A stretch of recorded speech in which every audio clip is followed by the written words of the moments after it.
Alex Wright is a 2003 Houghton Academy alumnus who met his wife, Rachel, here at the Academy. The Wrights have 3 children, Landon, age 6, and Chloe and Lucas, age 3. Alex is an alumnus of Houghton College, holding a Master's Divinity degree from Asbury Theological Seminary. He has taught Christian studies and a lot of other things, I see, leadership and management courses, and coached various teams here at Houghton Academy since 2011. He was the junior class advisor this year. The seniors did select him as their baccalaureate speaker, so I hope he feels comfortable. I think he feels comfortable doing a lot. Mr. Wright is currently pursuing a PhD in organizational and ecclesial leadership via Regent University. And outside of the obvious, studying and learning, he has some other passions that include his family, of course, reading, and also writing. Given his PhD studies, he loves to write. Let it be also known that Alex recently completed a half marathon up in Rochester, so he has a variety of interests, and suffice to say, a busy man. So you ask someone who's a busy man to speak in addition to everything else. Please welcome our 2016 Baccalaureate speaker, Mr. Alex Wright.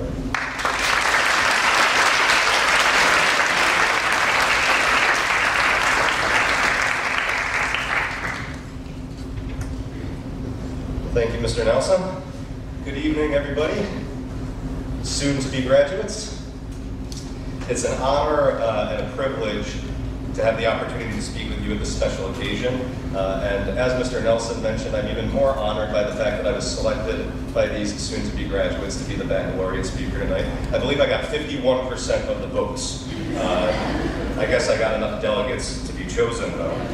So thank you guys, I appreciate it. And since these folks are responsible for the fact that I'm standing here tonight, I thought I would ask them for some advice on what to speak about. Some of the responses included, I don't care, just don't make me fall asleep.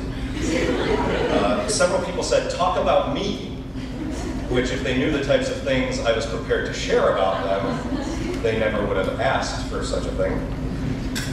It was also requested that I wear a Pope outfit and rap my entire message. So thank you for the suggestions, everybody. They were completely and totally unhelpful. But thank you nonetheless for choosing me to be your baccalaureate speaker tonight. Now, the job of the baccalaureate speaker is to give the final spiritual charge to graduating seniors. And I think that's kind of a tall order when you're dealing with a group of students who have been through Bible class and 30-plus chapels and church every single year since they've been attending Houghton Academy. What can I possibly say to you that hasn't been said and probably forgotten somewhere along the line already? And so as I thought about it and began thinking about what sort of message I should bring to you tonight, God really brought to mind my own journey from being a Houghton Academy graduate in 2003. Yeah, I know I'm old. To the point where I'm now a Houghton Academy faculty member. So what I want to talk to you about tonight is, and I'm going to talk mostly to them, but you guys can listen too. What I want to talk to you about tonight is the place to which God is calling you. And right now you're all in the process of making lots of plans for the future, trying to figure out what you're going to do with life after high school and beyond. And I hope that those of you who are followers of Christ have been doing some serious thinking and praying about where God might be leading you. Well, tonight I'm going to give you the answer to where God's calling you in your life. You ready? This is everything you want to know. Now, I should probably clarify just a little bit. I don't know all the specific details about where God is going to call you in your life. I don't know all the specific circumstances. I don't know if God is going to call Sonny to be the next great creation biologist, a la Ken Ham. I don't know if he's going to call Derek to be the world's next greatest accountant or dancer, one or the other. I don't know if he's going to call Mo to be a teacher at Houghton Academy. Although Mo, if he does call you to do that, plan accordingly because I have it from some reliable sources that it's not going to make you rich. I don't know if he's going to call Johnson to be the world's great comedian or a day to be the next great Hollywood star. Or Tanner to be the next Joel Osteen. Actually, Tanner, I'm pretty sure that's not what he's calling. So, like I said, I don't know all of the specifics of where God is calling you, but what I have for you are some words of general guidance from author and theologian Frederick Buechner. And I'd like you to keep this quote in mind for the rest of the message. I'd like you to keep it in mind for the rest of your life, but I've taught most of you, so I'll settle for the message. And this is what Buechner says. The place God calls you to is the place where your deep gladness and the world's deep hunger meet. The place God calls you to is the place where your deep gladness and the world's deep hunger meet. What's your deep gladness? What are you passionate about? What gets you excited? You know, sometimes we act like God's call on our life is probably going to be boring drudgery. I mean, if God had his way, we'd probably all be boring things like monks and nuns and Bible teachers, right? Isn't it kind of selfish to want to do something that we're passionate about? And the answer is not at all. Not at all. God gives us passion, and he allows us to develop gifts and talents and abilities to be able to use those passions for his glory. But he also wants to use those passions to meet the needs of the world, to respond to the hungers of the world. The place God calls you to is the place where your passion can meet needs. Seems pretty simple, right? Step 1, figure out what you're passionate about. Step 2, figure out how it meets needs. Bingo, bango, bongo, you found where God's calling you. Well, unfortunately, it's not always that simple. Sometimes it takes time to define and refine what it is you're passionate about, what it is your deep gladness is. Sometimes it takes time to figure out how exactly that deep gladness is going to meet needs. And sometimes you're going to face obstacles that are going to get in your way. And I've known people who have had their passion squashed and squelched and crushed out of them because of the obstacles that they've had to face. Don't let that be you.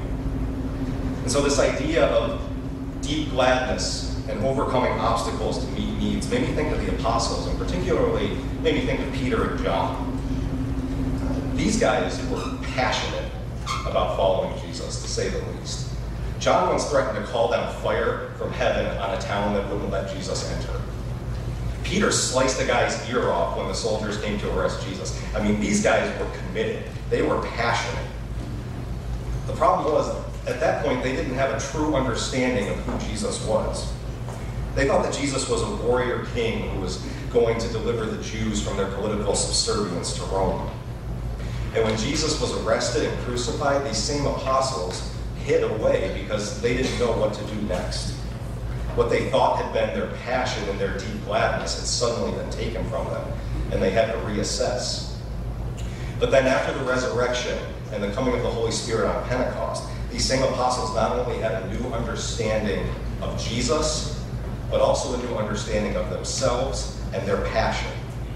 They found their deep gladness, and they found the world's hunger. They began preaching and teaching about Jesus as the Messiah, and their calling seemed to click for them. But then they ran into an obstacle. The Jewish religious leaders, or the council, heard their preaching, and they didn't like it one bit. In fact, the council saw that Peter and John were just ordinary and uneducated. And they were astonished that they were preaching and teaching with such vigor. And the council called in Peter and John, and they basically said to them, "Who do you guys think you are? You're not qualified to preach or to teach. Plus, you're also preaching and teaching the wrong things." But Acts 4:19 through 20 tells us, Peter and John answered them, "Whether it is right in the sight of God to listen to you rather than to God, you must judge. For we cannot but speak of what we have seen and heard." Peter and John essentially told them, "Look, we believe this is what God called us to do. Do you want to listen? Do you want us to listen to you, or do you want us to listen to him? You decide." So Peter and John pressed on through these obstacles, and they became pillars of the new Christian church. And even then, they continued to face persecution, but kept on pursuing that place that God was calling them to, the intersection of their deep passion and the world's deep hunger. So what would you have done if you found yourself in that situation? Would you have pushed through the obstacles to pursue God's call? The same idea of trying to find a place where deep gladness meets deep hunger has been played out in my own life. When I graduated from Houghton College, I was convinced that my deep passion was big business.